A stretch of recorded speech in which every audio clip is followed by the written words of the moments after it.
بسم الله الرحمن الرحيم. الحمد لله رب العالمين، والصلاة والسلام على أشرف أنبياء الله المرسلين، نبينا محمد عليه أفضل الصلاة وأتم التسليم، وعلى آله الطيبين الطاهرين. اللهم لا علم لنا إلا ما علمتنا، إنك أنت العليم الحكيم، وتب علينا إنك أنت التواب الرحيم.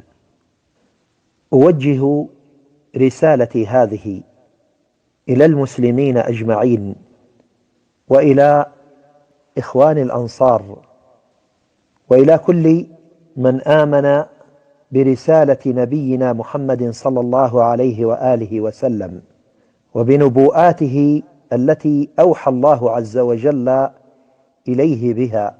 فقد أخبرنا وبشرنا وأنذرنا بما كان وما هو كائن وما سيكون في مستقبل الزمان. ومما أخبرنا به أنه سيكون أحداث قبل الساعة وقبل أماراتها الكبرى، وعلامات قبل ظهور المهدي عليه السلام. وها هي هذه الأحداث نراها اليوم أمام أعيننا، تترى الواحدة تلو الأخرى.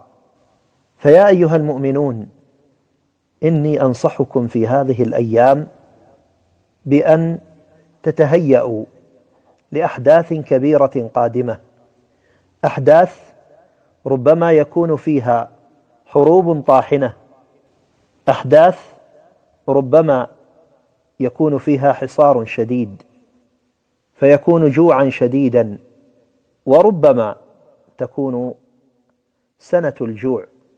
فأعدوا أنفسكم وهيئوا لأبنائكم وأهليكم ومن تعولون، هيئوا حاجاتكم من الطعام، وخزنوا ما استطعتم إلى ذلك سبيلا. وأقل القليل لو أن تعدوا لأنفسكم شيئا من التمر أو الدقيق أو غير ذلك مما تستطيعون عليه لتلك الأيام الحالكة الشديدة. فإني أشعر أن الأمر قد اقترب، وأن الأحداث قد تراكمت.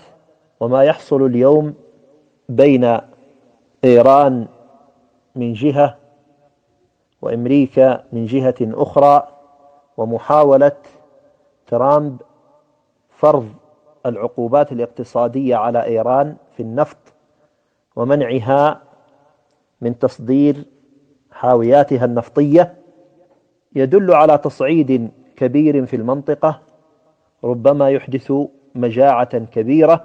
وقد تحدثت الآثار عن ذلك، ومنها ما كان في الأثر: إذا رأيت في رمضان عمود نار من قبل المشرق، في روايات 3 أيام وروايات أخرى 7، فأعد طعام سنة فإنها سنة جوع.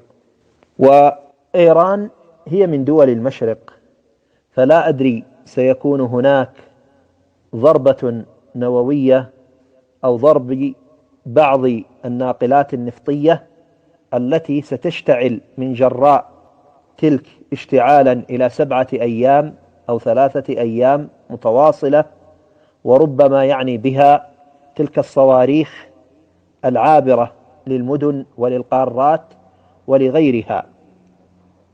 المهم، كان لزاما علينا أن نحذر المسلمين أجمعين في أقطار الأرض وفي كل الدول على أنه ما إذا أقدمت إيران على إغلاق مضيق هرمز، وكذلك ما سيحصل من تداعيات في المنطقة في باب المندب وغيره، وتدخل كل القوى والتحالفات في هذا المنع الاقتصادي الذي سيتبعه حرب ربما تكون دبور عبوس على المنطقة، ومن جرائها يحصل تداعيات أخرى من منع للاقتصاد ومن الواردات والصادرات وغيرها. ربما تتسبب في مجاعة كبيرة. نعيد ونكرر: كان لزاما علينا أن نحذر المسلمين قاطبة بما حذر منه نبينا صلى الله عليه وسلم. وماذا نعد؟